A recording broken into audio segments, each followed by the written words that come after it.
Chase Duffy surveyed the endless sea of yellow stretched out before him. Thousands of flowers reaching toward the blue sky.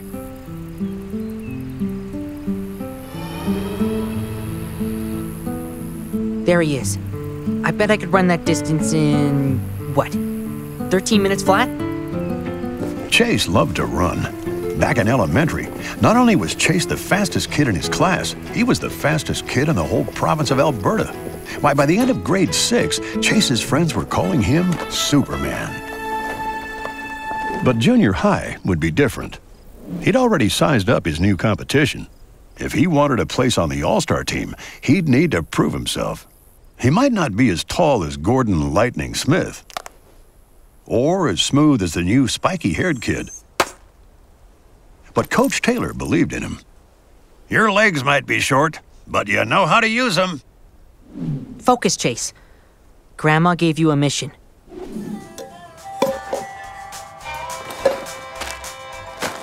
Two slices of chocolate zucchini loaf. Grandpa's favorite, made with canola oil. Take these out to him, and you two can share this lunch.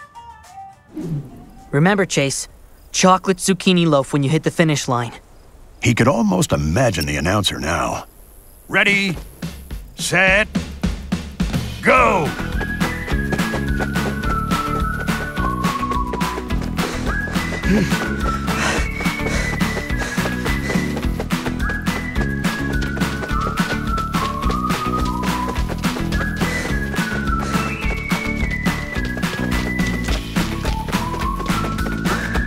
Catch me if you can. The canola plants had shot up since he'd last run along the path. Chase remembered when he was little, Grandpa would take him out to show him the canola crop. Thick, aren't they? Now that's a sign of a good farmer. See, weeds can't grow through the rubbery canola stalks if they're planted right. 5 minutes already.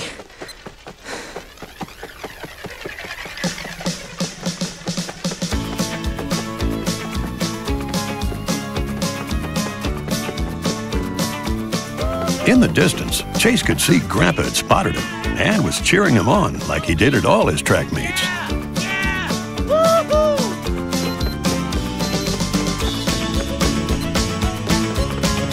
He could barely catch his breath, but Chase knew that this is what it would feel like to dash to the finish line in a real big race.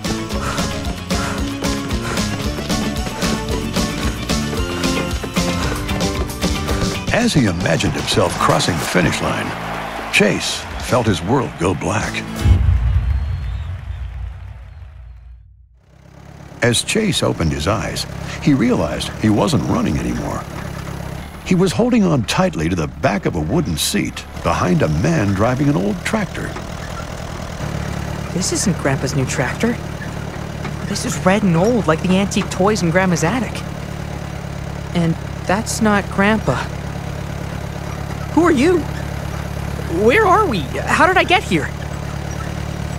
Chase tried to find something he recognized, but he couldn't see his grandparents' farm at all. Just a tiny house far in the distance, way smaller than their farmhouse. Excuse me?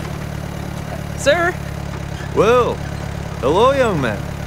You ready to talk to me now? Okay. How did I get here? You tell me. Found you lying on the ground back there. Dangerous place to be, son. I was running. Running through my rapeseed field, I see.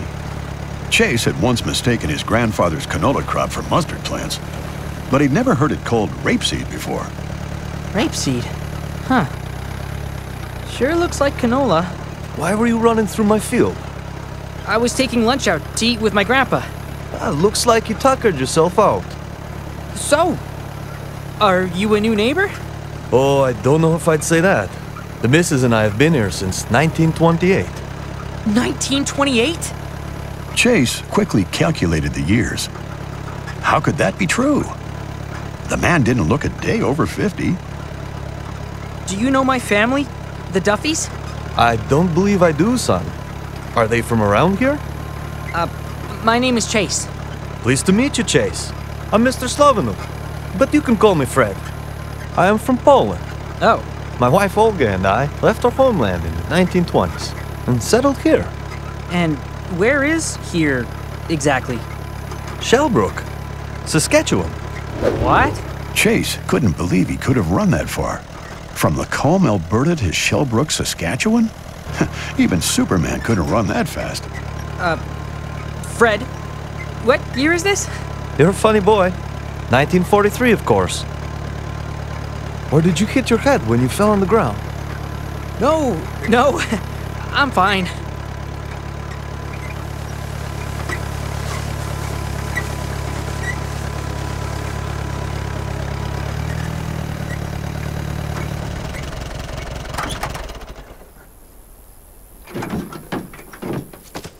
It was that moment that Chase realized I think I've traveled back in time.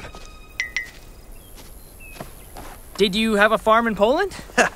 Acres and acres of Polish rapeseed. I brought a handful of seed, just like this with me, when I moved here. And now look at all of this. But Grandpa told me the average plant holds 60 to 100 seed pods. And in each pod, there are 15 to 30 seeds. If that's true, how did you grow this whole field from one handful?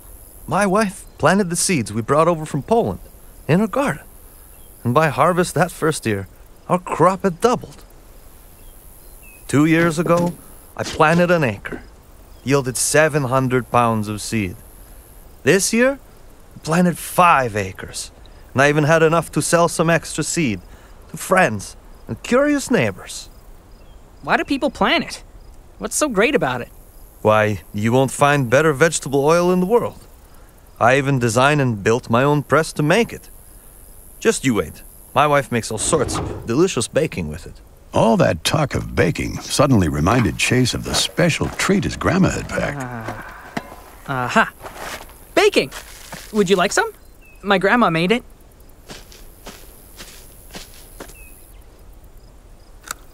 Oh, my wife would love the recipe for this. As they ate, Chase thought about his grandmother's pantry and the bottles of pale yellow canola oil on her shelves that she used for all kinds of cooking. Grandpa took me to a factory once and showed me how the canola... the rapeseed gets pressed into oil. I asked a million questions. They told me that they can make all kinds of things from it. Lip gloss, and mosquito repellent, even spa products. Lip gloss? What is spa products? There must be a lot of farmers growing this, rapeseed. Oh, yes. Quite a few now.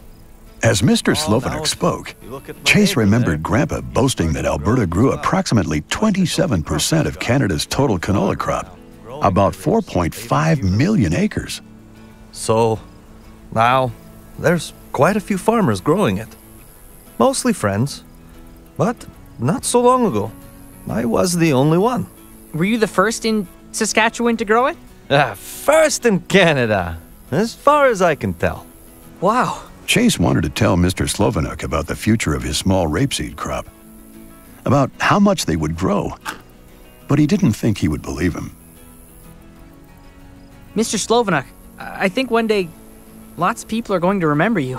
Oh, well, that's a kind thing for you to say, son. You were so generous to share this baking with me.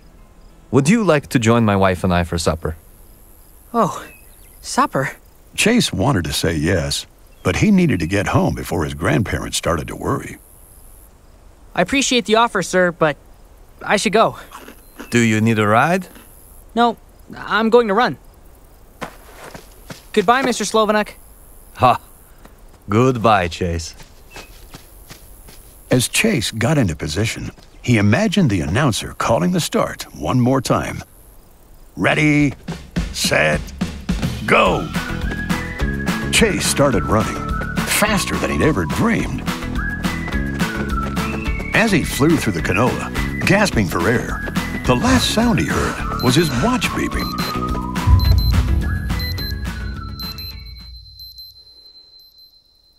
Chase, are you all right, boy? You ran so fast you done tuckered yourself out. Grandpa, I think I just had the most amazing adventure. You did? Yes, I traveled back in time and I met Mr. Slovonuk, the first farmer to grow rapeseed in Canada. Rapeseed? Huh. We haven't grown rapeseed in a long time. I know, but Mr. Slovonuk didn't know that. He moved to Saskatchewan from Poland and brought a handful of seeds with him. Those seeds grew into a giant field of canola. I saw it, Grandpa. Well, that was quite some dream, boy. It wasn't a dream. I was really there. Wasn't I? Yeah, well, let's call it an early day and go home, huh?